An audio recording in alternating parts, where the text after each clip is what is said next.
ओम शांति। आज के इस साप्ताहिक पाठ्यक्रम के आध्यात्मिक रूहानी चर्चा में आप सभी रूहानी भाई बहनों का हार्दिक स्वागत है। आज हम एक बहुत ही दिलचस्प विषय पर बात करने वाले हैं। हम सब की जिंदगी में रोज कोई ना कोई चुनौती आती है। जी बिल्कुल। ऑफिस का तनाव, रिश्तों में खींचतान, मन में चलती उथल पुथल। कभी कभी ऐसा लगता है जैसे हम बाहरी परिस्थितियों के रहमो करम पर हैं। लेकिन क्या हो अगर हमारे अंदर ही इन सब से निपटने के लिए एक मेंटल टूल किट मौजूद हो। बिल्कुल, और आज हम उसी टूल किट पर बात करेंगे। शिव बाबा कहते हैं कि हर आत्मा के भीतर जन्म से ही 8 मौलिक शक्तियां होती हैं। 8 शक्तियां? जी, ये कोई सुपर पावर जैसी नहीं है, बल्कि ये हमारे वो आंतरिक गुण हैं जो हमें जीवन की किसी भी परिस्थिति में शांत, स्थिर और शक्तिशाली बनाए रख सकते हैं। बस जरूरत है इन्हें पहचानने की और इस्तेमाल करने की। एक मेंटल टूल किट, ये सुनने में बहुत प्रैक्टिकल लग रहा है भी। तो चलिए इस टूल किट को खोल के देखते हैं कि ये 8 शक्तियां कौन सी हैं और हम इन्हें अपनी रोजमर्रा की जिंदगी में, खासकर आज के दौर में, कैसे इस्तेमाल कर सकते हैं। जी, शुरुआत कहां से करें?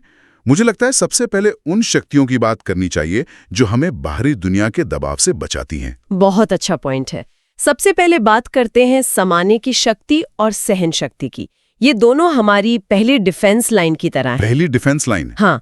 समाने की शक्ति का मतलब है जैसे पानी किसी भी बर्तन में ढल जाता है, वैसे ही हम हर व्यक्ति और परिस्थिति के साथ एडजस्ट कर पाएं। यहीं पर मुझे एक सवाल आता है। एडजस्ट करना या सहन करना, ये सुनने में थोड़ा पैसिव लगता है। ऐसा लगता है कि हम अपनी बात ना रखें, बस चुपचाप सब कुछ मान लें। आज की दुनिया में तो हमें सिखाया जाता है कि अपनी आवाज उठाओ, समझौता मत करो। तो ये एक कमजोरी नहीं है? ये बहुत जरूरी सवाल है और यहीं पर असली गहराई छिपी है। शिव बाबा इसे कमजोरी नहीं बल्कि बहुत बड़ी शक्ति बताते हैं। शक्ति? जी देखिए, समाने की शक्ति का मतलब अपनी पहचान खो देना नहीं है। नदी जब बहती है तो पत्थरों के हिसाब से अपना रास्ता बदल लेती है, लेकिन वो रहती तो नदी ही है, अपना पानी का गुण नहीं छोड़ती। सही बात है। इसी तरह इसका मतलब है बिना किसी टकराव के शांति से अपनी जगह बनाना।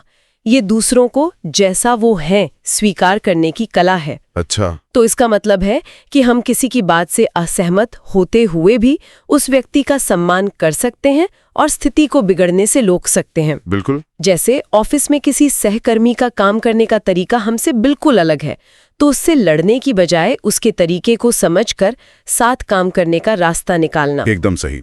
और सहन शक्ति? जी, इससे भी एक कदम आगे है। अच्छा। यह चुपचाप जुल्म सहना नहीं है। ओके। इसका असली मतलब है मुश्किल हालात में अपनी मानसिक शांति को भंग न होने देना। ये एक सक्रिय चुनाव है, एक एक्टिव चॉइस। मम्मी जी किसी ने आपका अपमान किया, आपके पास 2 रास्ते हैं। या तो तुरंत गुस्से में प्रतिक्रिया दें और बात को बढ़ा दें, जो अक्सर होता है, या फिर शांत रहकर उस परिस्थिति को सहन करें, यानी उसे खुद पर हावी न होने दें। ये एक शॉक अब्जॉर्बर की तरह है। गाड़ी पर झटका तो लगता है, लेकिन अंदर बैठे इंसान तक उसका असर नहीं पहुंचता। बेहतरीन उदाहरण। ये शक्ति हमें अंदर से मजबूत बनाती है। कभी कभी चुप रहना बहस जीतने से ज्यादा शक्तिशाली होता है। ये दोनों शक्तियां हमें बाहरी नकारात्मकता से बचाकर हमारी आंतरिक ऊर्जा को सुरक्षित रखती हैं। ठीक है, तो हमने अपनी डिफेंस लाइन मजबूत कर ली, हमने बाहरी हमलों से खुद को बचाना सीख लिया, लेकिन हम हमेशा डिफेंसिव मोड में तो नहीं रह सकते। हमें एक्शन भी लेना होता है, मुश्किलों का सामना भी करना होता है। बिल्कुल। और इसीलिए अगली शक्ति है सामना करने की शक्ति। ये सहन शक्ति का दूसरा पहलू है। अच्छा, जहाँ सहन शक्ति हमें शांत रहना सिखाती है, वहीं सामना करने की शक्ति हमें निडर होकर सच के साथ खड़े होना सिखाती है। तो ये दोनों एक साथ कैसे काम करती हैं? कहाँ सहन करना है और कहाँ सामना करना है, ये तय करना ही तो सबसे मुश्किल है। इसका जवाब हमारी आंतरिक सच्चाई में है। जब हम जानते हैं कि हम सही हैं, तो सामना करने की हिम्मत अपने आप आ जाती है।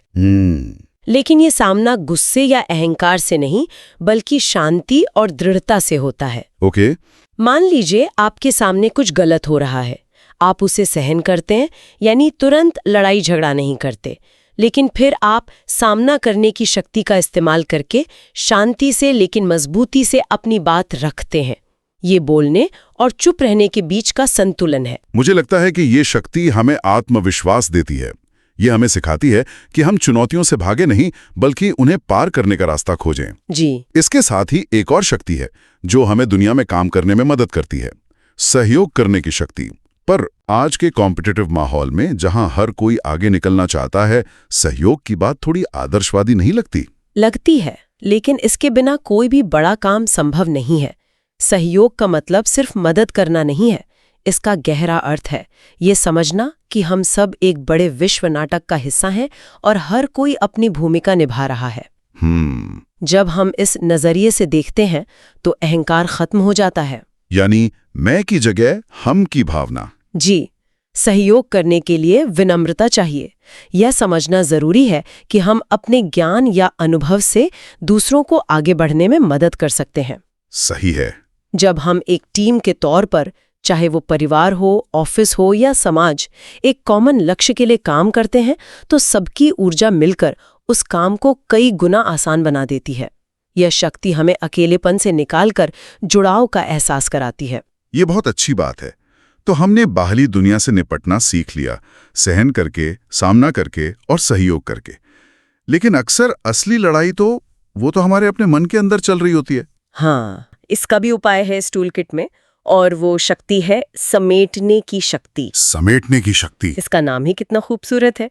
जैसे हम यात्रा से पहले फालतू सामान छोड़कर सिर्फ जरूरी चीजें पैक करते हैं, वैसे ही ये शक्ति हमें अपने मन से व्यर्थ और नकारात्मक विचारों को पैकअप करना सिखाती है। यानी माइंड डिक्लटरिंग, मन की सफाई। पर ये होता कैसे है?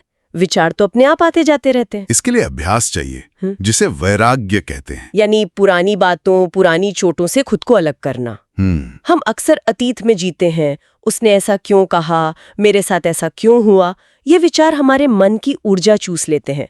ठीक वैसे ही जैसे आपके कंप्यूटर के बैकग्राउंड में खुले टैब्स उसकी स्पीड धीमी कर देते हैं। सही। समेटने की शक्ति का मतलब है होशपूर्वक उन टैब्स को बंद करना और अपनी ऊर्जा को वर्तमान क्षण में लगाना। और इसी से जुड़ी हुई एक और शक्ति है जिसका जिक्र आता है, विस्तार को संकीर्ण करने की शक्ति। ये सुनने में थोड़ा जटिल लगता है। इसे एक बहुत सरल उदाहरण से समझते हैं। एक कछुआ जब खतरा महसूस करता है तो क्या करता है? वो अपनी खोल में चला जाता है। बिल्कुल, वो अपने हाथ पैर समेटकर अपनी खोल के अंदर चला जाता है। वो बाहरी दुनिया से कुछ पलों के लिए कट जाता है। ये शक्ति बिल्कुल वैसी ही है। अच्छा। ये हमें दिन की भागदौड़, तनाव और शोर शराबे से कुछ पल के लिए अपने अंदर, अपनी आत्मा की शांति में स्थित होना सिखाती है। तो ये एक तरह का मेंटल टाइम आउट या डू नॉट डिस्टर्ब मोड है। आप ऐसा कह सकते हैं। ये अनासक्ति का अभ्यास है। हम दिन भर में कई भूमिकाएं निभाते हैं, मैनेजर, माता पिता, दोस्त, पति, पत्नी। जी। हम इन भूमिकाओं में इतना खो जाते हैं कि हम भूल जाते हैं कि हम इन सब से परे एक शांत स्वरूप आत्मा है। ये शक्ति हमें याद दिलाती है, मैं एक आत्मा हूँ जो ये भूमिका निभा रही है। इस एक विचार से ही हमें बड़ी से बड़ी परिस्थिति से बाहर निकलकर उसे सही नजरिए से देखने की शक्ति मिल जाती है। हम नाटक के अभिनेता बन जाते हैं जो सीन में रहते हुए भी जानता है कि ये सिर्फ एक भूमिका है। ये तो बहुत शक्तिशाली विचार है।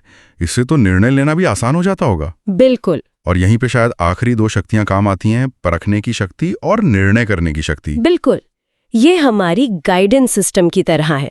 परखने की शक्ति हमारी बुद्धि का तराजू है। बुद्धि का तराजू। जी, ये हमें सही और गलत, सच और झूठ, जरूरी और गैर जरूरी के बीच का फर्क बताती है।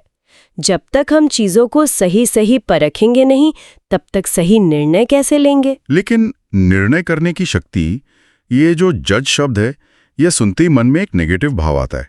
हमें तो सिखाया जाता है कि किसी को जज मत करो। यहाँ भी संदर्भ बहुत अलग और सकारात्मक है। शिव बाबा कहते हैं, आप खुद के न्यायाधीश बन जाओ। खुद के? जी, इसका मतलब दूसरों पर फैसला सुनाना नहीं है, बल्कि अपनी सोच, अपने शब्दों और अपने कर्मों को निष्पक्ष होकर देखना है। जब हम खुद को परखते हैं तो हमें अपनी गलतियों को सुधारने का मौका मिलता है। यह आत्म सुधार का सबसे बड़ा साधन है। तो ये सेल्फ इम्प्रूवमेंट के बारे में, दूसरों पर उंगली उठाने के बारे में नहीं। जी, और इसका एक और पहलू भी है।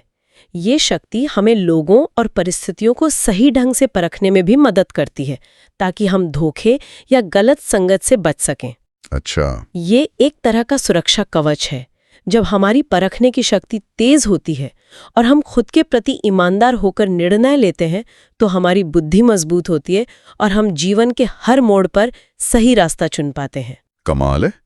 तो ये सिर्फ 8 अलग अलग शक्तियां नहीं है, ये तो पूरा एक इंटीग्रेटेड सिस्टम है। बिल्कुल। पहले बाहरी दुनिया के लिए शील्ड तैयार करो, मतलब समाना और सहन करना। फिर दुनिया में सही तरीके से एक्ट करो, यानी सामना और सहयोग करना। जी। इसके बाद अपने मन को मैनेज करो, समेटना और संकीर्ण करना। और आखिर में इस शांत और स्थिर मन से सही फैसले लो, परखना और निर्णय करना। आपने बिल्कुल सही सारांश दिया। ये राजयोग का सार है, स्वयं पर शासन करना। जब ये 8 शक्तियां जागृत हो जाती हैं तो हम परिस्थितियों के गुलाम नहीं रहते, बल्कि अपने जीवन के मालिक बन जाते हैं। मालिक बन जाते हैं। हम शांति, स्पष्टता और शक्ति के साथ हर चुनौती का सामना कर सकते हैं। तो आज जब हम इस चर्चा को समाप्त करके अपने दिन के कामों में वापस लगेंगे तो ये सोचने वाली बात है कि आज इस पल में मुझे इन 8 शक्तियों में से किस शक्ति की सबसे ज्यादा जरूरत है। क्या किसी तनाव भरे रिश्ते में समाने की शक्ति चाहिए, क्या किसी बड़े प्रोजेक्ट के लिए सामना करने की शक्ति, या फिर मन की उथल-पुथल के लिए समेटने की शक्ति। बिल्कुल। आज किसी एक परिस्थिति में किसी एक शक्ति को होशपूर्वक इस्तेमाल करके देखना कैसा रहेगा। ओम शांति।